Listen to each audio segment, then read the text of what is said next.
2857 കാണിക്കുന്നത്. സാറേ നമ്മൾ വെള്ളം എടുക്കുന്നത് ആ പൈപ്പിൽ നിന്ന്, ആ കാണുന്ന റോട്ടിലെ പൈപ്പിൽ നിന്ന്. ഇവിടെ വന്നോ, അതൊന്നും ചെയ്യത്തില്ല.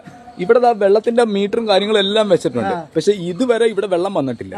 അപ്പൊ പിന്നെ ഈ 2854 അയ്യോ അതല്ല, നമ്മൾക്ക് വീട്ടിൽ ഇതുവരെ വെള്ളം വന്നിട്ടില്ല. കണക്ഷൻ ഇവിടെ നമ്മള് അവിടെ വന്നിട്ട് 4 വട്ടം പരാതി കൊടുത്ത്, ഇമെയിലായിട്ടും പരാതി കൊടുത്ത്, എന്നിട്ടൊന്നും ഇവിടെ ഇതുവരെ പൈപ്പ് വെള്ളമൊന്നുമില്ല. നമ്മൾ അവിടെ 3 ദിവസം കൂടുമ്പോഴാണ് ആ പൈപ്പ്, ആ പൊതു പൈപ്പ് ഉണ്ട്, ആ പൈപ്പിൽ നിന്നാണ് 3 ദിവസം കൂടുമ്പോൾ വെള്ളം എടുക്കുന്നത്. അല്ല, പരാതി ഓൾറെഡി ജലസേചന മന്ത്രിക്ക്, മുഖ്യമന്ത്രിയുടെ ഓഫീസിലേക്ക്, കളക്ടറുടെ ഓഫീസിലേക്ക്, വാട്ടർ അതോറിറ്റിക്ക് എല്ലാം ഇമെയിൽ ഐ ഡി ആയിട്ട് അയച്ചു. അപ്പൊ ഈ ബില്ല് ഈ 2850 നിങ്ങൾ ഇവിടെ റീഡിംഗ് നോക്കാതെ എങ്ങനെയാണ് അത്രയും തുക എഴുതിയേക്കുന്നത്? അതിനെ കുറിച്ച് അയ്യോ ചേട്ടാ, അത് പ്രിന്റഡ് ബില്ലാണ്. ഇവിടെ വെള്ളം വരാതെ ഇവിടെ വന്ന് റീഡിംഗ് നോക്കാതെ എങ്ങനെയാണ് നിങ്ങൾ അവിടെ റീഡിംഗ് നോക്കാതെ അടച്ചു വെച്ചിരിക്കല്ലേ? പിന്നെ എങ്ങനെ നോക്കി?